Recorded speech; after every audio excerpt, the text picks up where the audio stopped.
एक बार फिर से आपका स्वागत है ऑनलाइन क्लासेस में। देखिए, आज हम जो बात करने वाले हैं क्लास 12 बायोलॉजी की बात करेंगे, जिसमें जो स्तर आपका है इस बार 2021 और 22। इसके लिए एनसीईआरटी की बुक इस बार लगाई गई है, जो पहले लगती थी 17 तक एनसीईआरटी। इसकी विषय वस्तु मैंने कल वाले वीडियो के अंदर पूर्ण विस्तार से डाल दी है कि कितने नंबर के कौन कौन से चैप्टर हैं, कितने चैप्टर हैं, कौन कौन सी यूनिट हैं और उन चैप्टरों के अंदर क्या क्या दे रखा है, उन सब की बातें हमने पीछे वाले वीडियो के अंदर कर ली है। आज के इस वीडियो में हम शुरुआत करेंगे पहली यूनिट के पहले अध्याय की शुरुआत जो है वो करने वाले हैं। तो पहली यूनिट जो है आपकी कौन सी है? जनन। एक नंबर यूनिट जो है वो कौन सी आपकी? जनन, जिसे क्या बोलते हैं? रिप्रोडक्शन। ये आपकी फर्स्ट यूनिट है। कौन सी यूनिट है? फर्स्ट यूनिट है।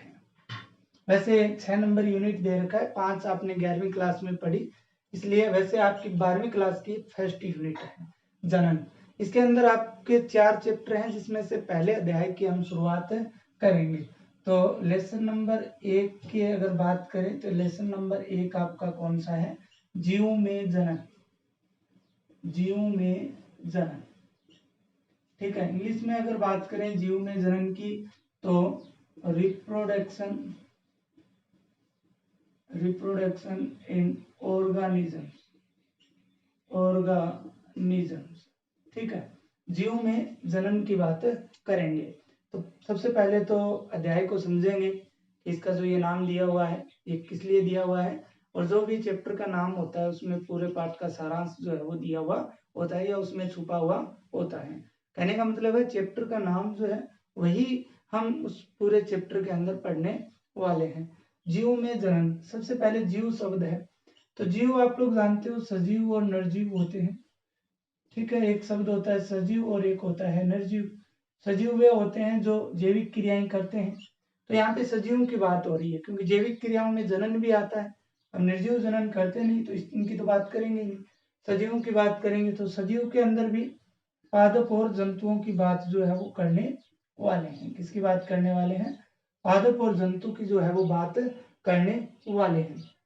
तो जनन, जनन की बात करते हैं कि जनन क्या होता है।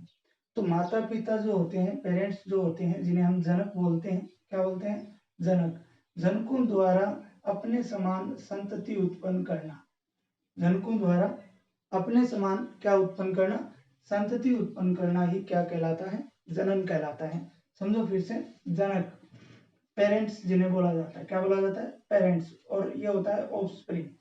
क्या होता है? ऑफस्प्रिंग, संतति अर्थात पुत्र पुत्री।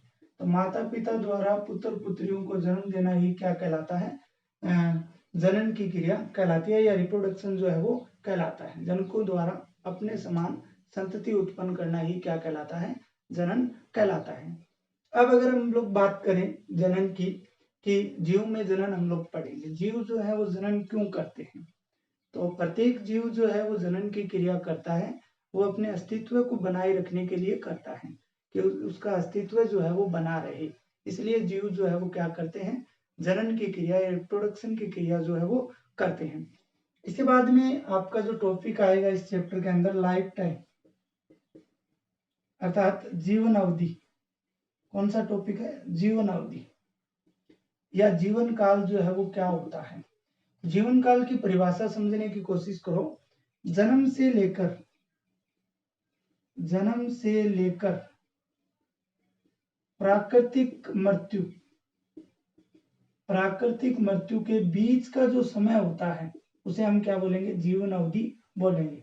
मान लीजिए कोई भी प्रकृति में जीव आता है तो वो जन्म लेकर आता है, और जन्म उस समय से जब उसने प्रकृति में अपना जो जन्म लिया उसने, उस जन्म से लेकर और उसकी प्राकृतिक मृत्यु का मतलब होता है प्रत्येक जीव की एक विशिष्ट आयु होती है, वो इतने साल तक जीवित रहता है तो उसे प्राकृतिक मृत्यु कहा जाता है। उसके बाद वो उसका शरीर जो है वो मृत हो जाता है।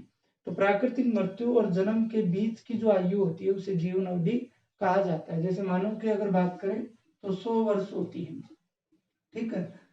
तो इस प्राकृतिक मृत्यु और जन्म से लेकर प्राकृतिक मृत्यु के बीच की अवधि को ही जीवन अवधि या लाइफ टाइम कहा जाता है या जीवन काल कहा जाता है।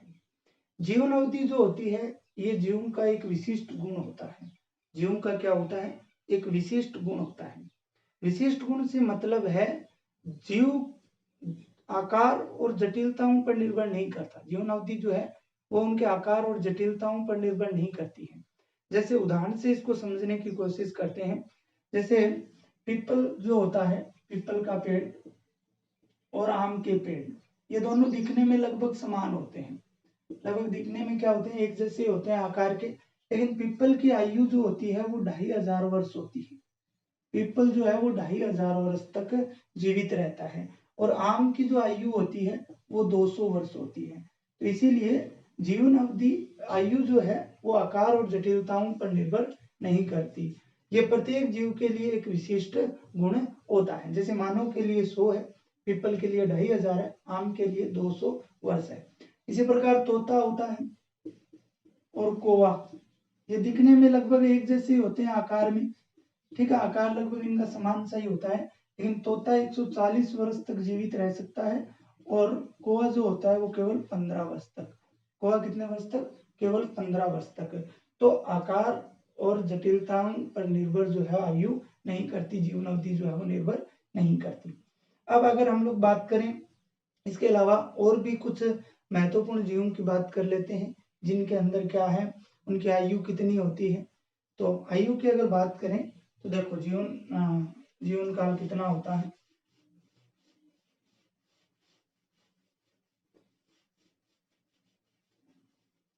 जैसे कुछ की बात कर लेते हैं, मानव की बात कर लेते हैं। तो मानव की होती है 100 वर्ष। कितनी होती है? 100 वर्ष। इसी प्रकार घोड़ा की बात कर लेते हैं, उसकी होती है 50 वर्ष। इसी प्रकार मगरमच्छ की बात कर लेते हैं, मगरमच्छ की होती है 60 वर्ष। इसी प्रकार हाथी की बात कर लेते हैं तो हाथी की जो है वो होती है 75 वर्ष।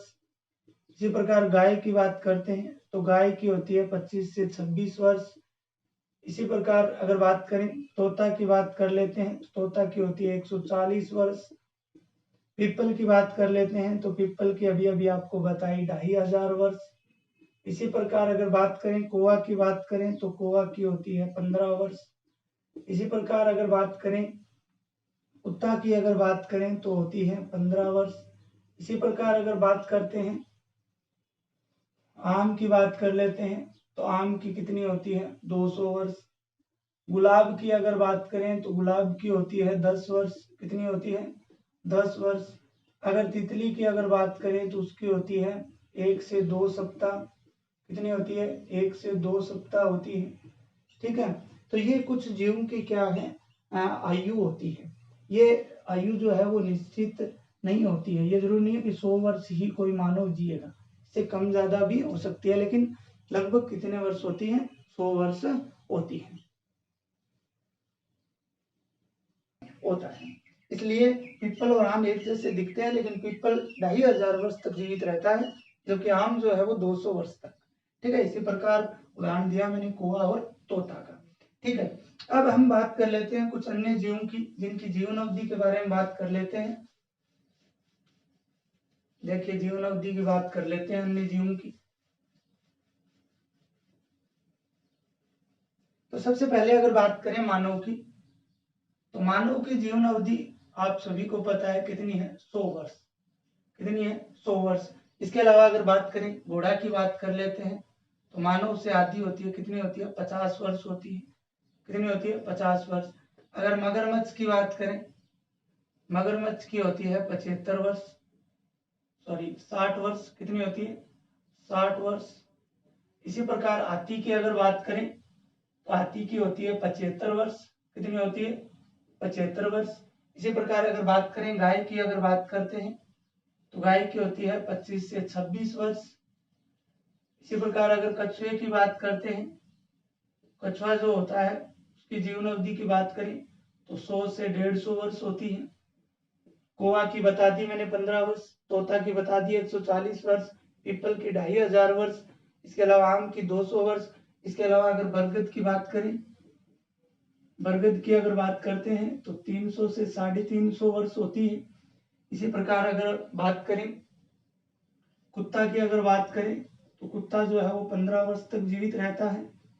इसके अलावा अगर बात करें गाय की आपको बता दी, ठीक है। तितली की अगर बात करते हैं, तितली की अगर बात करते हैं तो 1 से 2 सप्ताह तक जीवित रहती है, 1 से 2 सप्ताह तक जीवित रहती है।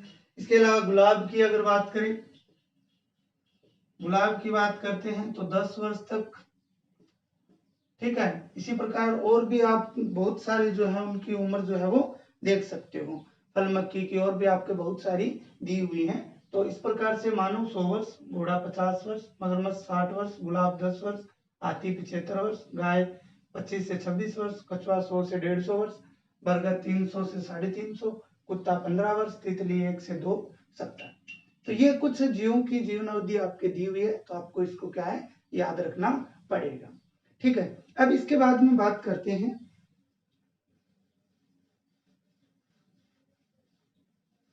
इसके बाद में देखिए जीवन अवधि चाहे कितनी भी हो, जीवन अवधि चाहे कितनी भी हो, 100 वर्ष हो, 150, 500, 1000, 1500, 2500 वर्ष कितनी भी हो, लेकिन जिस जीव ने जन्म लिया है उसकी मृत्यु होना क्या होती है, निश्चित होती है। मृत्यु उसकी क्या होती है, निश्चित होती है। लेकिन अगर हम लोग बात करें एक कोशिकीय जीवों की, जैसे अमीबा है, तो उनकी मृत्यु नहीं होती है, उनका खंडन होता जाता है और नए जीव जो है वो बनते जाते हैं, तो उन्हें अमर कहा जाता है। अर्थात अमर को क्या बोलते हैं, जो कभी मरता नहीं है उसे क्या बोला जाता है, अमर कहा जाता है। तो एक कोशिकीय जीव जो है उनकी प्राकृतिक मृत्यु नहीं होती है, जैसे अमीबा। बाकी जितने भी जीव हैं उनकी प्राकृतिक मृत्यु जो है वो निश्चित होती है। इसके बाद अगर हम लोग बात करें तो हम बात करेंगे जनन के प्रकारों की। इसकी बात करेंगे जनन के प्रकारों की बात जो है वो करेंगे। Types of reproduction, types of reproduction, जनन के प्रकार। देखिए जनन की परिभाषा की बात कर ली कि जनकों द्वारा अपने समान संतति उत्पन्न करना ही क्या कहलाता है, जनन कहलाता है। अब जनन के प्रकार, तो जनन जो है वो मुख्य रूप से 2 प्रकार का होता है। कितने प्रकार का होता है, 2 प्रकार का होता है। पहले मैं पूरी टेबल बनाऊंगा, टेबल बनाने के बाद में आज हम एक पार्ट की बात करेंगे इस वीडियो के अंदर, और अगले वीडियो के अंदर हम दूसरे पार्ट की बात करेंगे। तो जनन जो है वो 2 प्रकार का होता है। कितने प्रकार का होता है, 2 प्रकार का होता है। पहले टेबल बना लेते हैं, उसके बाद में एक एक की बात जो है वो करेंगे। पहला जो है वो होता है अलैंगिक जनन। कौन सा जनन, अलैंगिक जनन, अलैंगिक जनन जिसे बोला जाता है asexual, asexual reproduction, asexual reproduction जो है वो बोला जाता है। दूसरा जो होता है वो होता है लैंगिक जनन। दूसरा कौन सा होता है, लैंगिक जनन। दूसरा होता है लैंगिक जनन, इसे बोला जाता है सेक्सुअल रिप्रोडक्शन। क्या बोला जाता है, सेक्सुअल रिप्रोडक्शन जिसे बोला जाता है। पहला होता है अलैंगिक जनन, दूसरा होता है लैंगिक जनन। इन 2 जनन के बारे में ही आपके इस चैप्टर में विस्तार से दिया हुआ है कि विभिन्न जीव जो है जैसे पादप है, जंतु है, इनमें ये जनन जो है वो किस प्रकार से होते हैं और किन किन में होते हैं और कौन से जीव में कौन कौन सा जो जनन है वो होता है। तो सबसे पहले हम अलैंगिक जनन की बात करेंगे और आज इस वीडियो के अंदर भी अलैंगिक जनन में जितना भी होगा उसको विस्तार से समझेंगे, ठीक है। लैंगिक जनन के बारे में हम लोग इसके पार्टों की तो बात अभी कर लेंगे, लेकिन उनका विस्तार से वर्णन जो है आगे वाले वीडियो के अंदर करेंगे। अलैंगिक जनन की अगर बात करें तो ये जीवों के अंदर मुख्य रूप से 5 प्रकार का हो सकता है। कितने प्रकार का हो सकता है, 5 प्रकार का हो सकता है। देखिए 5 प्रकार, इसके परिभाषा वगैरह अभी बात करेंगे टेबल पूरी होने के बाद में, परिभाषा और साथ में इसके पार्ट्स जितने भी आएंगे उनको एक एक करके हम लोग जो है वो समझेंगे। अलैंगिक जनन मुख्य रूप से 5 प्रकार से हो सकता है। कितने प्रकार से हो सकता है, 5 प्रकार से। 1 नंबर अगर बात करें तो वो होता है विखंडन। क्या होगा, विखंडन अर्थात फ्यूजन।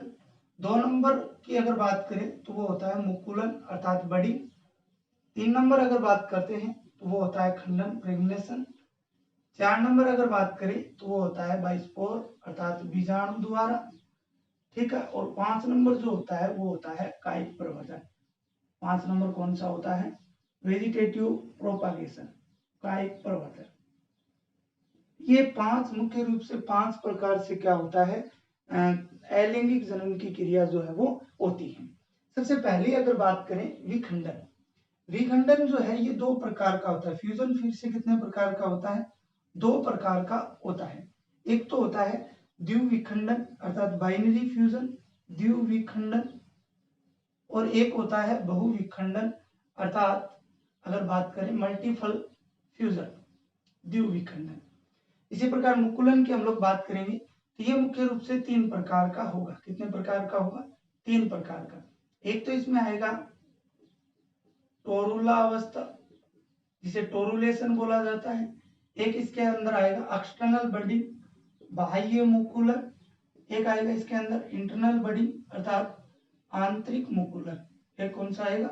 आंतरिक मुकुलन इसके अंदर आएगा। इन सब की हम विस्तार से बात करेंगे। इसके बाद है बीजाणु द्वारा, खंडन द्वारा, ठीक है। इनकी परिभाषा सीधा उदाहरणों की बात करेंगे। कायिक प्रवर्धन, कायिक प्रवर्धन जो है ये जड़ द्वारा, तना द्वारा और पत्ती द्वारा, ठीक है, इनके द्वारा ये क्रिया होती है। तो ये जो आपको सामने दिखाई दे रहे हैं अलैंगिक जनन के अंदर इतनी बातें हम लोग पढ़ेंगे, और आज के वीडियो के अंदर भी यहाँ तक हम विस्तार से जो है वो बात करने वाले हैं। इसके बाद में लैंगिक जनन की अगर बात करें तो इसमें 3 घटनाएं आती हैं प्रमुख। कितनी घटनाएं आती हैं? 3 घटनाएं जो है वो प्रमुख आती हैं, और वो 3 घटनाएं देखिए कौन कौन सी होती हैं। एक तो होती है पूर्व निषेचन।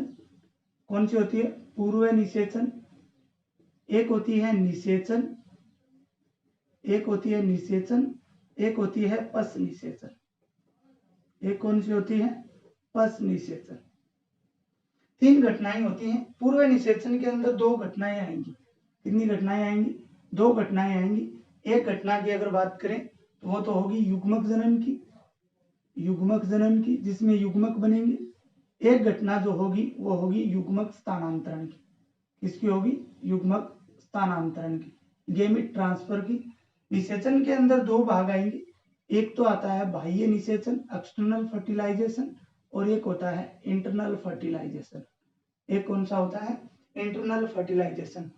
इसके बाद में पश निषेचन में भी 2 घटनाएं आती हैं। एक तो आता है फॉर्मेशन ऑफ जाइगोट और एक आता है एम्ब्रियोजेनेसिस, अर्थात एक तो आएगा युग्मनज का निर्माण, युग्मनज का निर्माण, और एक हम लोग जो पढ़ने वाले हैं वो पढ़ेंगे भ्रूणोद्भव, भ्रूणोद्भव अर्थात एम्ब्रियोजेनेसिस। ये आपका पूरा चैप्टर है, ये आपका फर्स्ट लेसन है। यहां से जनन के प्रकार के बाद में ये इन सब की बातें हम लोग करेंगे। लास्ट टॉपिक हमारा रहेगा भ्रूणोद्भव। स्टार्टिंग हमने कर ली है जनन की परिभाषा से, जीवन अवधि की बात की, कुछ जीवों की जीवन अवधि हमने जानी, ठीक है। तो अब जो बात कर रहे हैं वो जनन के प्रकारों की, ठीक है। आज के इस वीडियो के अंदर हम अलैंगिक जनन को जो है वो विस्तार से पढ़ने वाले हैं। अलैंगिक जनन को क्या पढ़ेंगे? विस्तार से पढ़ेंगे। तो अलैंगिक जनन की परिभाषा क्या होगी? अलैंगिक जनन होता क्या है? देखिए, ऐसा जनन जिसमें प्राप्त होने वाली संतति जो है वो अपने जनक के समान होती है। प्राप्त होने वाली संतति, जैसे कोई ए जीव है, ठीक है, और इस जीव से ए संतति प्राप्त हुई, ठीक है। तो ये तो होगा जनक और ये होगी संतति। तो ये संतति जो होती है ये बिल्कुल किसके समान होगी? इस जनक के समान होगी। किसके समान होगी? जनक के समान। अर्थात कह सकते हैं ये क्या होते हैं? क्लोन होते हैं। क्या होते हैं? क्लोन। ये शब्द आपको याद रखना है, इंपॉर्टेंट शब्द है क्लोन। क्लोन की परिभाषा क्या होगी भाई? आकारिकीय और आनुवंशिक रूप से समान जीवों को क्या बोला जाता है? क्लोन। 2 ऐसे जीव हैं आपके पास जिनका आकार भी समान है और जो आनुवंशिक रूप से भी समान है, तो उनको हम लोग क्या बोलेंगे? क्लोन बोलेंगे। और हमेशा ही अलैंगिक जनन से बनने वाली संततियां जो होती हैं वो क्लोन होती हैं, अर्थात अपने जनक के समान होती हैं, आकार में भी और आनुवंशिक लक्षणों में भी, ठीक है। इसके अलावा तो ऐसे जनन को क्या बोला जाता है? एसेक्सुअल रिप्रोडक्शन या फिर अलैंगिक जनन कहा जाता है। अलैंगिक जनन में अगर बात करें तो इसमें फर्टिलाइजेशन की क्रिया नहीं होगी। फर्टिलाइजेशन, निषेचन की क्रिया जो है वो नहीं होती है। जैसे यहाँ पे मैंने निषेचन लिखा है, यहाँ पे लिखा है, ये लैंगिक जनन के अंदर लिखा है, तो यहाँ पे निषेचन की क्रिया होती है, यहाँ पे नहीं होती है। एक बार समझो निषेचन को कि निषेचन होता क्या है। वैसे तो 11वीं क्लास में आप लोगों ने पढ़ा है, तो नर युग्मक और मादा युग्मक, नर युग्मक और मादा युग्मक, नर युग्मक और मादा युग्मक के आपस में मिलने की क्रिया को क्या बोला जाता है? निषेचन। तो अलैंगिक जनन में ऐसी कोई क्रिया नहीं होती जिसमें नर युग्मक और मादा युग्मक आपस में मिलते हों, तो इसमें निषेचन की क्रिया नहीं होती। तीसरी महत्वपूर्ण बात अलैंगिक जनन की ये होती है कि इसमें केवल ओनली वन जीव भाग लेता है, केवल एक ही जीव भाग लेता है, अर्थात सिंगल ऑर्गेनिज्म जो है वो भाग लेता है, या तो नर होगा या मादा, जो भी है, केवल एक ही जीव जो है वो भाग लेता है। तो ऐसे जनन को क्या बोला जाता है? अलैंगिक जनन कहा जाता है। अलैंगिक जनन मुख्य रूप से 5 प्रकार का होता है: विखंडन, मुकुलन, खंडन, बीजाणु और कायिक प्रवर्धन। सबसे पहले जो हम बात करने वाले हैं वो विखंडन की करेंगे, जिसे इंग्लिश में बोला जाता है फ्यूजन। क्या बोला जाता है? फ्यूजन बोला जाता है, विखंडन।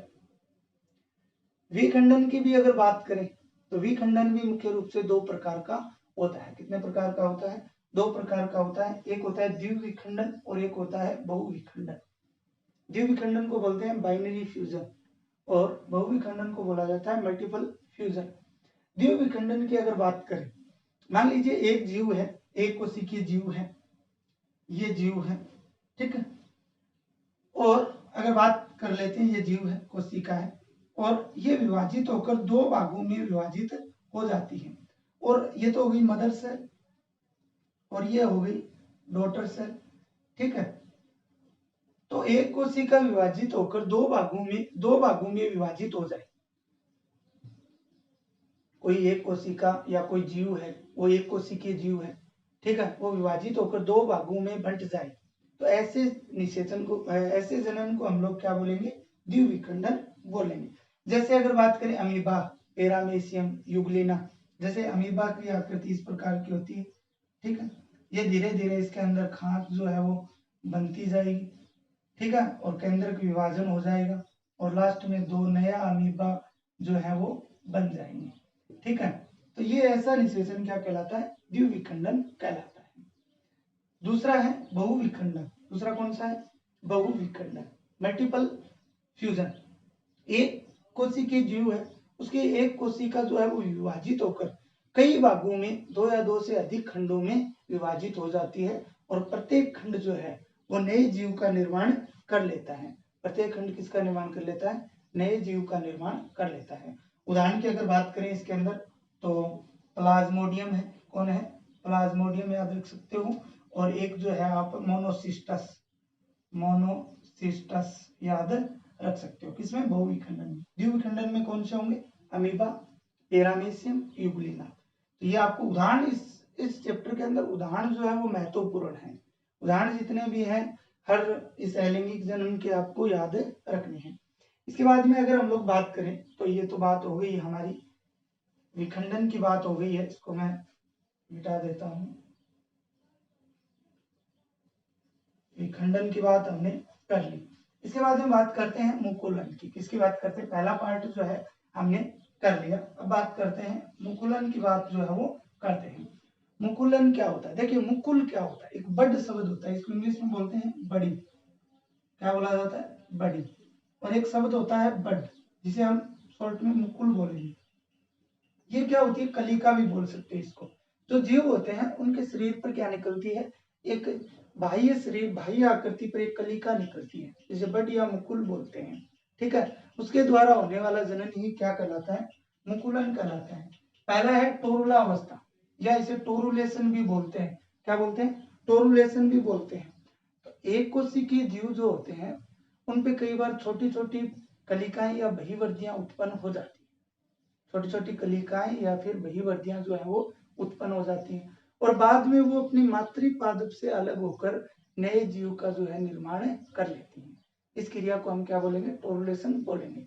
टोरुला अवस्था उसे बोलेंगे, कई बार बहुत सारी छोटी छोटी संरचनाएं मिलकर क्या बना लेती हैं, समूह बना लेती हैं, बहुत सारी उत्पन्न हो जाती है, बहुत सारी छोटी छोटी कलिकाएं जो है या भविवर्धियां जो है वो उत्पन्न हो जाती हैं, उस अवस्था को क्या बोलेंगे, टोरुला अवस्था जो है वो बोला जाता है। ये पूछा हुआ प्रश्न है, इसको थोड़ा सा ध्यान में रखना, ठीक है। इसके उदाहरण की अगर बात करें तो ईस्ट है, राइजोपस है। टोरुला अवस्था की अगर बात करें तो ईस्ट है, राइजोपस है, ठीक है, ये इसके क्या हो गए उदाहरण। बाह्य मुकुलन की बात करते हैं, एक्सटर्नल बडिंग की। तो एक्सटर्नल बडिंग का उदाहरण जो होता है वो होता है हाइड्रा। कौन होता है, हाइड्रा। देखिए हाइड्रा की संरचना इस प्रकार की होती है, हाइड्रा की जो संरचना है वो इस प्रकार की होती है, ये एक हाइड्रा होता है, ठीक है। इस हाइड्रा पर, इसके बाह्य संरचना पर एक कलिका निकलती है, क्या निकलती है, कलिका निकलती है, जो बाद में इस शरीर से अलग होकर, ठीक है, और अनुकूल परिस्थितियों में क्या कर लेती है, एक नए जीव का निर्माण कर लेती है। इस क्रिया को क्या बोला जाता है, इस क्रिया को हम लोग क्या बोलेंगे, बाह्य मुकुलन बोलेंगे, जिसका उदाहरण क्या हो गया, हाइड्रा, जिसका उदाहरण जो है वो हो जाता है। इसके बाद हम आंतरिक मुकुलन की बात करते हैं, इंटरनल बडिंग की अगर बात करें तो इस प्रकार के जन्म में जनकों में एक कलिका उत्पन्न होती है, क्या उत्पन्न होती है, एक कलिका उत्पन्न होती है, और बाद में वो अपने जो जनक है या जो मुख्य पादप है उससे अलग होकर क्या कर लेती है, नए जीव का निर्माण जो है वो कर लेती है। जैसे स्पंज जो होती है, जैसे जो स्पंज होती है, इनके अंदर ये संरचनाएं जो है वो पाई जाती हैं, जिन्हें जेम्यूल बोला जाता है, क्या बोला जाता है, जेम्यूल, जो आंतरिक मुकुलन का कार्य करती हैं। ये जेम्यूल जो है वो अलग होकर क्या कर लेती है, नए जीव का निर्माण जो है वो कर लेती है। इस प्रकार से मुकुलन, हमने बात की मुकुलन की, 3 प्रकार का होता है। टोरुला अवस्था में ईस्ट राइजोपस, बाह्य मुकुलन में हाइड्रा, आंतरिक मुकुलन में जेम्यूल्स, और उदाहरण की अगर बात करें तो स्पंज या स्पॉन्जिला, आप इसके उदाहरण जो है वो दे सकते हो। इसके बाद हम बात करते हैं 3 नंबर खंडन की। किसकी बात करते हैं, 3 नंबर बात करते हैं खंडन की। अलैंगिक जनन का तीसरा पार्ट जो है वो खंडन। खंडन नाम से ही स्पष्ट है कि जो जीव होते हैं वो बहुत सारे खंडों में विभक्त हो जाते हैं। जीव जो होते हैं वो क्या हो जाते हैं, बहुत सारे खंडों में विभक्त हो जाते हैं, और खंड जो है, प्रत्येक खंड जो है वो एक नए अनुकूल परिस्थितियों में एक नए जीव का निर्माण कर लेता है। जैसे इसके एग्जाम्पल की अगर बात करें तो मार्केंसिया है, कौन सा है, मार्केंसिया है। इसके अलावा ब्रायोफाइटा है, कौन है, ब्रायोफाइटा है। ये इसके उदाहरण आप लोग दे सकते हो, किसके, खंडन के। इसके बाद हम बात करते हैं बीजाणु की। बीजाणु की अगर बात करें तो अधिकांश कवक और शैवालों में इसके द्वारा जन्म की क्रिया होती है। किसमें होती है, जो बीजाणु की अगर बात करें तो फंजाई और जो एल्गी होती है, फंजाई और एल्गी के अंदर बीजाणु द्वारा होती है जनन की क्रिया, लैंगिक जनन की क्रिया जो है वो होती है। होता क्या है इनमें, इनमें कुछ गतिशील संरचनाएं पाई जाती है। क्या पाई जाती है, गतिशील संरचनाएं, जिन्हें स्पोर बोला जाता है, या आप बीजाणु बोल सकते हो, स्पोर या फिर क्या बोला जाता है, बीजाणु। और ये कुछ में तो गतिशील होते हैं, और ज्यादातर ये जलीय जीव के अंदर होते हैं। किसके अंदर, जलीय, किसके अंदर होती हैं, जलीय जीव के अंदर गतिशील होती हैं, जो क्या करती हैं, शरीर से बाहर आने के बाद में नए जीव का निर्माण कर लेते हैं। कुछ के अंदर ये अगतिशील भी होती हैं, कुछ के अंदर ये क्या होती हैं, अगतिशील भी होती हैं। गतिशील की अगर बात करें तो क्लेमाइडोमोनास का उदाहरण दे सकते हो, क्लेमाइडोमोनास। इसके अंदर चल बीजाणु पाए जाते हैं, कैसे, चल बीजाणु पाए जाते हैं। जबकि कुछ में अचल बीजाणु जो गति नहीं करते, क्या नहीं करते हैं, गति नहीं करते हैं। उनके अगर उदाहरण की बात करें तो यूलोथ्रिक्स, कौन सा होगा, यूलोथ्रिक्स। तो चल बीजाणु किसके अंदर पाए जाते हैं, क्लेमाइडोमोनास के अंदर, और एचल नॉन मोटाइल स्पोर्स जो होते हैं वो यूलोथ्रिक्स के अंदर पाए जाते हैं। तो ये हमारा इस प्रकार से बीजाणु का भी कंप्लीट हो गया। अब जो भाग बचा है लैंगिक जनन का, जो इंपोर्टेंट भाग है, ठीक है, कौन सा, लास्ट भाग जो बचा है वो है कायिक प्रवर्धन। कौन सा भाग है, कायिक प्रवर्धन, वेजिटेटिव प्रोपागेशन। क्या होता है, इसको क्या बोलते हैं इंग्लिश में, बोलते हैं वेजिटेटिव, वेजिटेटिव प्रोपागेशन। ठीक है, ये क्या होता है, कायिक प्रवर्धन जो है वो क्या होता है। देखिए, पादप जो होता है उसके कायिक भाग होते हैं, जड़, तना और पत्ती। पादप के कौन कौन से भाग, जड़, तना, पत्ती, उन्हें पादप के कायिक भाग कहा जाता है। कौन से भाग कहा जाता है, कायिक भाग। जड़, तना, पत्ती को क्या कहा जाता है, कायिक भाग कहा जाता है। और इन कायिक भागों से होने वाले जनन को ही हम क्या बोलेंगे, कायिक प्रवर्धन जो है वो बोला जाएगा। पादप के कायिक भागों द्वारा होने वाला जनन क्या कहलाता है, कायिक प्रवर्धन कहलाता है। अब बात करते हैं कि जड़ द्वारा कैसे होगा। तो कुछ पादप ऐसे होते हैं जिनके अगर हम जड़ निकालकर उसको अनुकूल परिस्थितियों में जमीन में बो देते हैं तो उससे नए पादप विकसित हो जाते हैं। तो उसे क्या बोला जाता है, जड़ द्वारा कायिक प्रवर्धन। जैसे शीशम, ये सामान्य भाषा में टाली बोला जाता है, मीठा आलू, सत्तावर, डेहेलिया, इनके अगर जड़ आप जमीन में लगा देते हो तो आपको एक नया पादप जो है वो विकसित होता हुआ मिलेगा। अपने जनक के समान ही आपको एक नया पादप जो है वो विकसित होता मिलेगा। दूसरा है तना। तना की अगर बात करें तो तने जो है वो कई प्रकार के होते हैं और आपके मुख्य रूप से 3 प्रकार दे रखे हैं तनों के। कितने प्रकार दे रखे हैं, 3 प्रकार। एक तो दे रखा है भूमिगत तना। भूमिगत तने के भी 3 भाग आपके दे रखे हैं। एक दे रखा है कंद द्वारा, एक दे रखा है बल्ब द्वारा और एक दे रखा है आपके परकंद द्वारा। ठीक है, इसके बाद में दूसरा तना जो दे रखा है वो दे रखा है विसर्पी तना। कौन सा दे रखा है, विसर्पी तना दे रखा है। विसर्पी तना की अगर बात करें तो विसर्पी तना में भी आपके 3 दे रखे हैं, ऊपरी भूस्त्री तना और एक दे रखा है भूस्तारी का तना और एक दे रखा है भूस्त्री। ठीक है, 3 प्रकार के तने जो है वो इसमें आपके दे रखे हैं। लास्ट आपके दे रखा है वायुवीय तने। ठीक है, सबसे पहले अगर बात करें भूमिगत तना की तो ऐसे तने जो भूमिगत होते हैं, कंद, कंद ऐसे तने होते हैं जिनके ऊपर कुछ संरचनाएं पाई जाती हैं, छोटी छोटी कलिकाएं पाई जाती हैं। जैसे आपने आलू देखा होगा तो आलू पे छोटी छोटी ऐसी इस प्रकार की संरचनाएं पाई जाती हैं, कलिकाएं, जिन्हें आंख कहा जाता है। क्या कहा जाता है, आंख। और इन आंख युक्त तने को अगर जमीन में बो दिया जाता है तो नया पादप विकसित हो जाएगा। क्या विकसित हो जाएगा, नया पादप जो है वो विकसित हो जाएगा। तो वो तो होता है कंद, तो इसका उदाहरण तो हो गया आलू। बल्ब की बात करें तो ये भी भूमिगत तने होते हैं। इन पे क्या है, 1 या 2 क्या पाई जाती है, कलिकाएं पाई जाती है। जैसे प्याज और लहसुन आपने देखा होगा। ठीक है, प्याज और लहसुन इसके उदाहरण हो गए। परकंद, परकंद की बात करें तो ये ऐसे तने होते हैं जो मुख्य भूमिगत तने होते हैं और ये क्या करते हैं, प्रतिकूल परिस्थितियों के लिए क्या करते हैं, अपने अंदर भोजन इकट्ठा कर लेते हैं और जैसे ही अनुकूल परिस्थितियां आती हैं तो एक नए जीव का निर्माण कर लेते हैं। जैसे अगर बात करें तो केला है, हल्दी है, अदरक है। ठीक है, ये क्या होते हैं, परकन द्वारा जनन होता है। किसके द्वारा होता है, परकन द्वारा, केला, हल्दी, अदरक आदि। विसर्पी तनों की बात करते हैं तो ऊपरी भूस्त्री, ऊपरी भूस्त्री में जो होते हैं इनके तने टूटते जाते हैं। ये ऊपरी विसर्पी तने होते हैं, जमीन के ऊपर टूटते जाते हैं और नए जीव का निर्माण करते जाते हैं, नए पादप विकसित होता जाता है, जैसे घास। भूस्तारिका की अगर बात करें, भूस्तारी की अगर बात करें, इस पे यहाँ पे 2 नंबर लिख देता हूं मैं, भूस्तारी।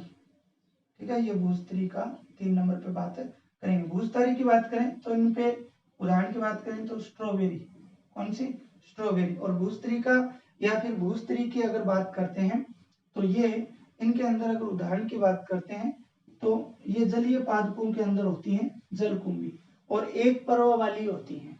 पर्व जो होता है, नोड किसे बोलते हैं, इंटरनोड। मान लीजिए ये है, इसके बीच में ये तो हो गई पर्व संधि।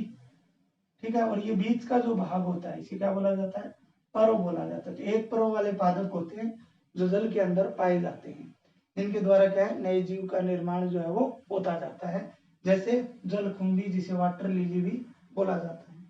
वायवीय तनों की बात करें तो वायवीय तने जो होते हैं वो उनके खंड जो है वायु के अंदर लहराते रहते हैं, जो तने उनके खंड जो हैं वो जमीन पे टूट के क्या करते हैं, नए जीव का निर्माण जो है वो कर लेते हैं। जैसे नागफनी आपने देखी होगी, नागफनी जो है उसका तना टूट टूट कर, जहाँ पे आपने नागफनी तो हमारे आसपास भी होती है, नागफनी जो है उसके तने टूट टूट कर गिरते रहते हैं और वो आगे से आगे क्या है, नए पौधे का निर्माण जो है वो होता रहता है।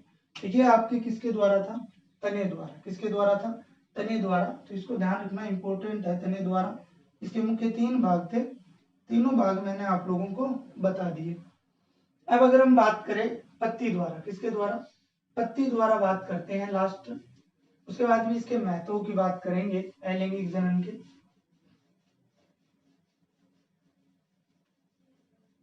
पत्ती द्वारा बात करते हैं तो देखिए, कुछ पादप ऐसे होते हैं जिनके पत्ती पर अपस्थानिक कलिकाएं पाई जाती है। क्या पाई जाती है, अपस्थानिक कलिकाएं जो है वो पाई जाती हैं, और बाद में ये कलिकाएं जो है वो अलग हो जाती हैं और नए पादप का विकास जो है वो कर लेती है। क्या कर लेते हैं, नए पादप का विकास जो है वो कर लेती है। ठीक है, जैसे ब्रायोफिलम, ब्रायोफिलम नामक पादप है, इसकी पत्ती पर ये कलिकाएं जो है वो पाई जाती हैं। जैसे ये कलिका मैंने दिखाई है, अपस्थानिक कलिका, ये अलग होकर नए पादप का निर्माण कर लेती है। ब्रायोफिलम को पत्थर चट्टा भी कहा जाता है। क्या बोला जाता है, पत्थर चट्टा भी कहा जाता है। तो ये इसके द्वारा हो गया। तो ये तो अलैंगिक जनन है हमारा, कंप्लीट हो गया। इसमें आपको उदाहरण जो है वो महत्वपूर्ण है, वो आपको ध्यान में रखने हैं विस्तार से। अब इसके महत्व की बात करते हैं कि इसके महत्व क्या होते हैं। तो लैंगिक जनन की बात तो हम अगले वीडियो के अंदर करेंगे। तो बात करते हैं अलैंगिक जनन के महत्व की। देखिए, इंपॉर्टेंस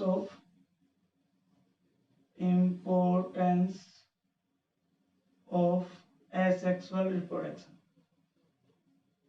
देखिए, सीधी सी बात है, अलैंगिक जनन जो होता है उसके महत्व की बात करें तो ये उन पौधों के लिए आवश्यक होता है जिनमें बीज नहीं बनते। जिनमें क्या नहीं बनते, बीज नहीं बनते। जैसे केला है, अनानास है, गन्ना है, उनके लिए ये विधि सर्वोत्तम होती है। ठीक है, इसके अलावा बंजर भूमि को जल्दी हरा भरा करने के लिए काम में आती है। इसके अलावा इससे जल्दी हम जो है आर्थिक महत्व बहुत ज्यादा तेजी से प्राप्त कर सकते हैं।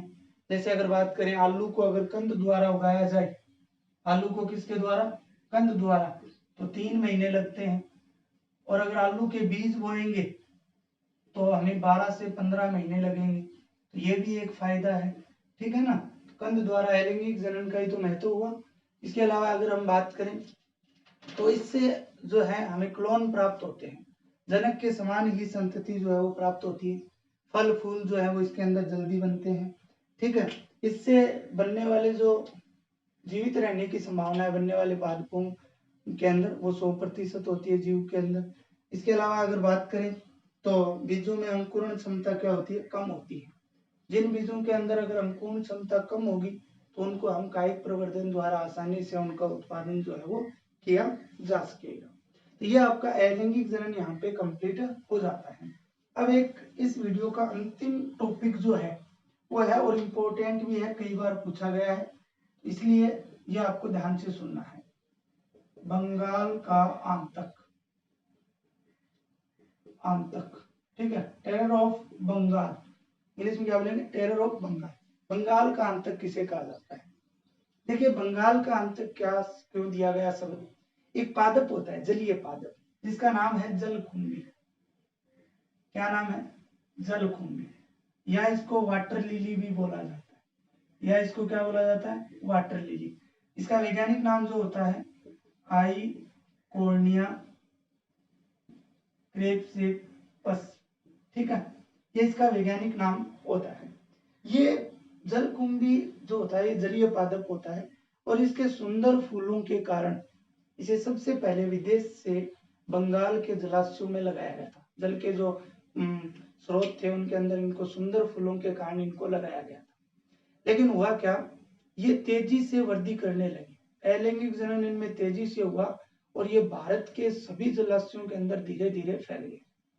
जिसके कारण क्या हुआ, ये जो होते हैं जलकुंभी, इनकी अत्यधिक मात्रा क्या करती है, जल के अंदर ऑक्सीजन की कमी करती है। किसकी कमी करती है, ऑक्सीजन की।